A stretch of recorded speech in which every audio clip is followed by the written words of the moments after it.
কালকে একটা টেলিভিশন চ্যানেলে লাইভ অনুষ্ঠানে আমাকে এক ভদ্রমহিলা ফোন একটা প্রশ্ন করেছে।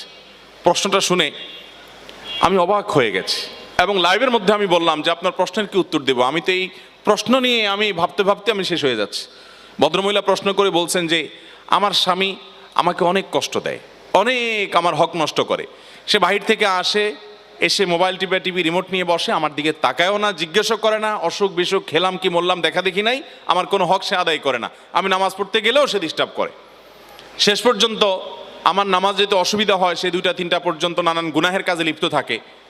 তো আমার অসুবিধা হয় দেখে আমি যখন তাকে রিকোয়েস্ট করি যে আমার নামাজের সময় অন্তত আমাকে একটু নামাজটা পড়তে দাও, তখন সে বলে তুমি আরেক রুমে গিয়ে শো। তো ভদ্রমহিলার প্রশ্নের বিষয় হলো, বলতেছে হুজুর আমার জানার বিষয় হলো এই যে আমি আরেক রুমে গিয়ে ঘুমালাম, এতে কি আমার স্বামীর অধিকার নষ্ট করলাম কিনা।